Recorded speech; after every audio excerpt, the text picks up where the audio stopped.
नमस्कार, मैं हूं राज और आप देख रहे हैं प्योर पॉलिटिक्स। महाराष्ट्र की राजनीति धीरे धीरे बहुत दिलचस्प होती जा रही है। लोकसभा चुनावों में जैसा कि आप सब जानते हैं, भारतीय जनता पार्टी को बहुत बड़ा झटका लगा था।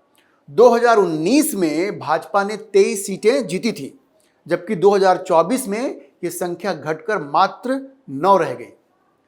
अब भाजपा के नेतृत्व वाली, भाजपा के लीडरशिप वाली महायुति को मात्र 17 सीटें मिली थीं, जबकि इंडी गठबंधन को 2024 में 30 सीटें मिली। एक निर्दलीय जीता था जो कांग्रेस का ही एक बागी था और उसने इंडी गठबंधन को अपना समर्थन दे दिया। तो आप कह सकते हैं कि फाइनल स्कोर रहा भाजपा गठबंधन 17 और इंडी गठबंधन 31। अब लोकसभा चुनावों में मिली जीत से जाहिर है कि इंडी गठबंधन बहुत उत्साहित था। वो सरकार बनाने के सपने देखने लगा और इस सपने की वजह से आपसी झगड़े भी शुरू हो गए कि कौन बनेगा मुख्यमंत्री। अब मैं आपको भी बताऊंगा कि कैसे उद्धव ठाकरे बिल्कुल विद्रोह पर उतारू हो गए हैं। जो अंदर खाने से खबर आ रही है वो विद्रोह करने को व्याकुल हैं। क्यों? क्योंकि वो मुख्यमंत्री से कम किसी भी पोस्ट पर मानने को तैयार नहीं है और ये जो गठबंधन है अघाड़ी, वो उनको मुख्यमंत्री का पद देने को तैयार नहीं है। लेकिन उद्धव ठाकरे ने एक तरह से अल्टीमेटम दे दिया है महा विकास अघाड़ी के दूसरे घटक दलों को। मैं अभी आपको विस्तार से बताऊंगा, लेकिन उससे पहले मैं आपको यह बताऊं कि महाराष्ट्र के चुनाव से संबंधित एक ओपिनियन पोल आया है जिसमें भाजपा के लिए बहुत ही अच्छी खबर है। यह जो ओपिनियन पोल है, इसके मुताबिक भाजपा अपने सहयोगियों के साथ मिलकर राज्य में अगली सरकार बना सकती है। जी हां, यह ओपिनियन पोल तो यही कहता है। अब ये जो ओपिनियन पोल है ये मैट्रिज सर्वे एजेंसी ने किया है टाइम्स नाउ के लिए। अब इसके मुताबिक महाराष्ट्र में जहां कुल 288 विधानसभा की सीटें हैं, वहां भाजपा के नेतृत्व वाली इस महायुति गठबंधन को फिर से सरकार बनाने का मौका मिल सकता है। हालांकि इस सर्वे में, इस ओपिनियन पोल में ये बताया गया है कि ये जो बढ़त है उनकी इंडी गठबंधन के ऊपर, महाविकास अघाड़ी के ऊपर, बहुत मामूली है, लेकिन हाँ बढ़त है। और अभी के समय में ये कहा जा सकता है कि उनको एक एज है और वो सरकार बना सकते हैं। ये भी है, ये सर्वे ये भी कहता है कि मुकाबला कांटे का है, लेकिन हालात ये कह रहे हैं, सर्वे ये बता रहा है कि भाजपा गठबंधन वहां सरकार बना सकती है। मैं थोड़ा डिटेल आपको बताता हूं। इस ओपिनियन पोल के मुताबिक भारतीय जनता पार्टी को 95 से 105 सीटें मिलने की उम्मीद है। मुख्यमंत्री एकनाथ शिंदे के नेतृत्व वाली शिवसेना को 19 से 24 सीटें मिलने का अनुमान है, जबकि अजित पवार के नेतृत्व वाली एनसीपी को 7 से 12 सीटें मिलने का अनुमान है। तो अगर इन सबों को जोड़ दिया जाए तो तकरीबन 140 सीट के आसपास पहुंच जाते हैं। 144 विधानसभा में बहुमत का आंकड़ा है, तो लगभग ये सरकार बनाने के पास है और सरकार बना सकते हैं। यह सर्वे यह बताता है कि कांग्रेस को 42 से 47 सीटें मिलने की उम्मीद है और जो शिवसेना है उद्धव ठाकरे की, उसको 26 से 31 सीटें मिलने की संभावना है। अब शरद पवार के नेतृत्व वाली जो एनसीपी है उसको 23 से 28 सीटें मिलने की उम्मीद है, जबकि दूसरे दलों को और उम्मीदवारों को 11 से 16 सीटें मिलने का अनुमान है। इसका मतलब यह है कि देखिए, दोनों के बीच में बड़ा कांटे का मुकाबला है, लेकिन अगर गठबंधन के तौर पर हम देखें तो जो महायुति है वो अघाड़ी से आगे है, सरकार बनाने की स्थिति में है। थोड़ा अगर वोट परसेंटेज को भी देख लें तो भारतीय जनता पार्टी को 25.8% वोट मिलने की संभावना है, शिवसेना को 14.2%, अजित पवार के नेतृत्व वाली एनसीपी को 5.2%।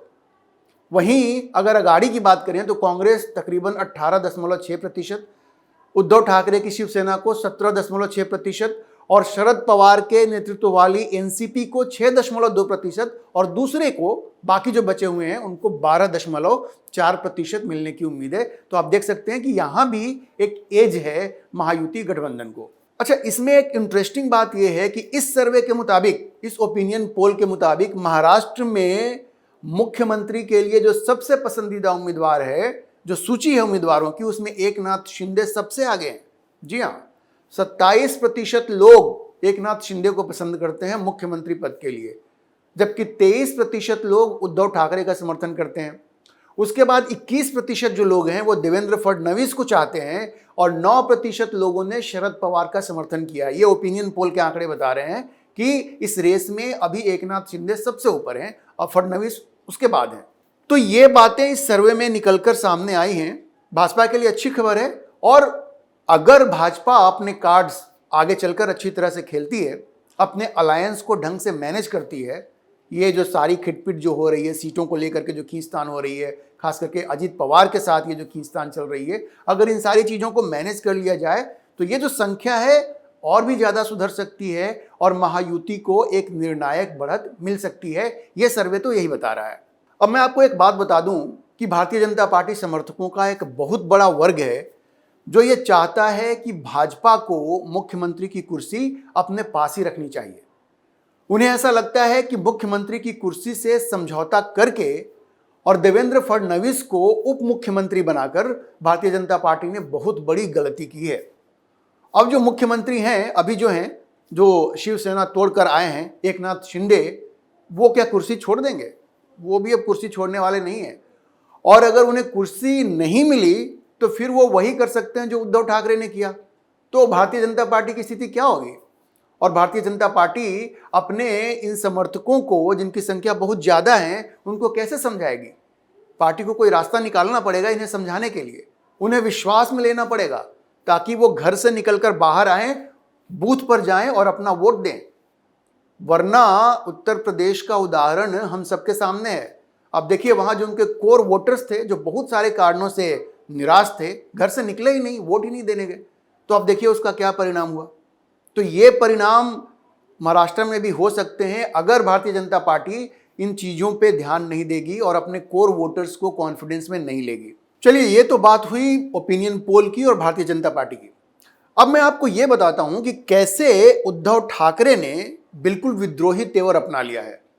उद्धव ने मन बना लिया है कि वो मुख्यमंत्री की कुर्सी से समझौता नहीं करेंगे और उन्होंने ये बात महाविकास अघाड़ी के सारे बड़े नेताओं को बता दी है। अभी कुछ दिनों पहले वो दिल्ली आए थे, जहां उनकी मुलाकात कांग्रेस के बड़े नेताओं से हुई थी। मल्लिकार्जुन खड़गे से भी हुई थी, राहुल गांधी से भी हुई थी, सबसे हुई थी।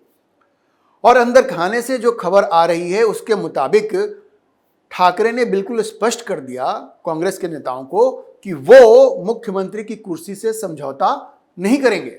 अब देखिए, जो अघाड़ी के घटक हैं, खास करके जो कांग्रेस है, वो ये चाहती थी और कई बार उसके नेताओं ने कहा भी है कि चुनाव के बाद जिसकी संख्या सबसे ज्यादा होगी उसका मुख्यमंत्री होना चाहिए। क्यों? क्योंकि कांग्रेस को लगता है कि उसके हिस्से में सबसे ज्यादा सीटें आएंगी और इसलिए जब चुनाव परिणाम आएंगे तो उसकी संख्या ज्यादा हो सकती है, तो उसको अपना मुख्यमंत्री चाहिए। इसलिए उसने ये लाइन अपनाया। लेकिन उद्धव ठाकरे ने शुक्रवार को ये साफ साफ कह दिया कि विधानसभा चुनाव के बाद महाविकास अघाड़ी में सबसे बड़ी पार्टी को मुख्यमंत्री पद मिलने के फॉर्मूले को वो स्वीकार नहीं करेंगे।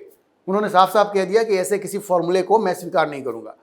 ठाकरे ने कहा कि कांग्रेस और एनसीपी एसपी को, मतलब शरद पवार के एनसीपी को, कांग्रेस को और शरद पवार के एनसीपी को विधानसभा चुनाव से पहले मुख्यमंत्री पद का उम्मीदवार घोषित करना चाहिए और वह दोनों पार्टियों द्वारा घोषित किसी भी उम्मीदवार का समर्थन करने के लिए तैयार है। देखिए, कहने के लिए तो उन्होंने कह दिया, उनका साफ साफ कहना है कि अगर मुझे नहीं बनाना चाहते हो तो किसे बनाओगे?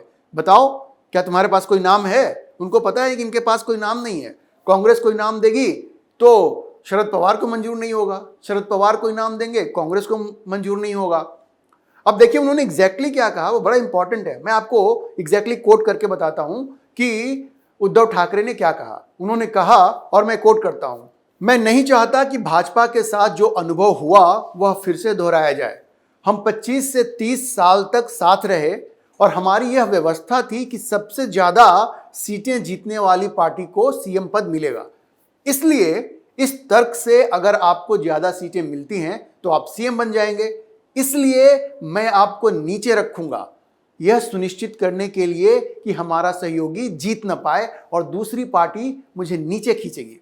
फिर गठबंधन का क्या उद्देश्य है? ये ठाकरे ने कहा। कहने का मतलब ये है कि जिसकी सीटें ज्यादा होंगी, अगर मुझे पता है कि मेरी सीट ज्यादा आएगी तो मेरा मुख्यमंत्री होगा, तो हम अपने सहयोगी को जीतने नहीं देंगे, उसके जीतने के जो चांसेज हैं उसको हम खराब करेंगे ताकि उसकी संख्या ज़्यादा ना हो, हमारी संख्या ज़्यादा हो और हमारा मुख्यमंत्री बने। अब ठाकरे ने एक दांव पेच जो कहते हैं ना, वो एक बड़ा ही दांव खेल दिया उन्होंने। ये दांव पेच जो कहते हैं उसी का एक हिस्सा है। ठाकरे ने कहा कि वह मुख्यमंत्री पद में रुचि नहीं रखते। देखिए, ये आदमी मुख्यमंत्री बनने के लिए व्याकुल है, लेकिन पब्लिक पोस्चरिंग देखिए और मैसेजिंग कैसे दी जाती है ये देखिए।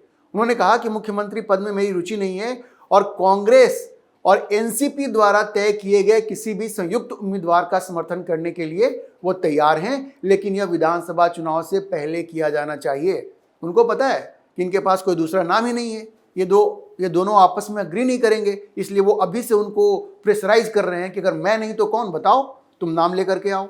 अब देखिए, जैसा मैंने आपको कहा, ये सबसे ज्यादा सीटें जीतने वाली पार्टी को सीएम पद मिलने के फॉर्मूले का विरोध ठाकरे ने इसलिए किया क्योंकि वो अपने दोनों सहयोगियों को असमंजस में डाल सकें। यानी एक तरह से बड़ी इंबेरेसिंग सिचुएशन उनके लिए हो जाएगी। भाई, नाम तो आप लेकर के आइए।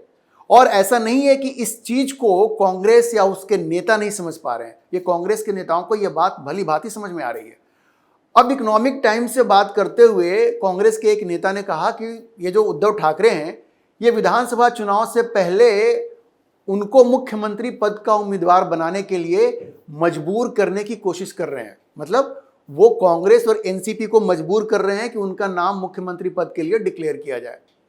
और इस नेता ने इकोनॉमिक टाइम्स को कहा कि शुक्रवार को जो उनका बयान आया है वो कांग्रेस और एनसीपी को मजबूर करने के इरादे से ही था। तो देखिए, मैसेज सबको मिल गया है और बात हर किसी को समझ में आ रही है।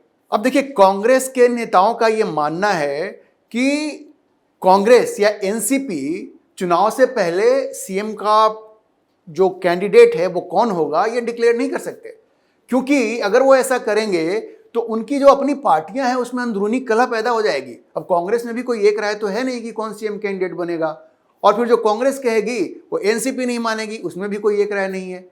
इसके अलावा अगर वो पार्टी के तौर पर सीएम उम्मीदवार के लिए सहमत हो जाते हैं तो एनसीपी एसपी को एक दूसरे के कैंडिडेट को एक्सेप्ट करना पड़ेगा, है ना। और इसकी भी कोई संभावना नहीं है कि अगर कांग्रेस जो कह दे वो एनसीपी मान ले, एनसीपी जो कह दे वो कांग्रेस मान ले। तो ये जो नेता हैं, उन लोगों को ऐसा लग रहा है, कांग्रेस के नेताओं को ऐसा लग रहा है कि उद्धव ठाकरे ये जानते हैं कि कांग्रेस और एनसीपी किसी समझौते पर नहीं पहुंच पाएंगे, और इसलिए उन्होंने बहुत ही चतुराई दिखाई उन्होंने और घोषणा कर दी कि वह कांग्रेस और एनसीपी के उम्मीदवार का समर्थन करने को तैयार है, क्योंकि उनको पता है उनके पास कोई कैंडिडेट नहीं है और वो किसी एक नाम पर राजी नहीं होंगे। इसलिए ये ट्रंप कार्ड उद्धव ठाकरे ने खेल दिया। तो शह और मात का खेल शुरू हो चुका है। सब एक दूसरे की चाल को समझ रहे हैं, एक दूसरे को काटने की कोशिश भी कर रहे हैं और एक दूसरे की चाल को समझ भी रहे हैं। आने वाला चुनाव और उसके बाद का समय, जो परिणाम आएंगे, तो उस वक्त का जो समय होगा बहुत ही रोमांचक होने वाला है। महाराष्ट्र के चुनाव में आपको बहुत ही मजा आने वाला है। हम आपको बिल्कुल अपडेट रखेंगे महाराष्ट्र में जो कुछ भी हो रहा है। लेकिन अभी के लिए इतना ही। अगर आपको ये वीडियो पसंद आया हो तो आप इसे लाइक करें, शेयर करें और चैनल को सब्सक्राइब करना ना भूलें।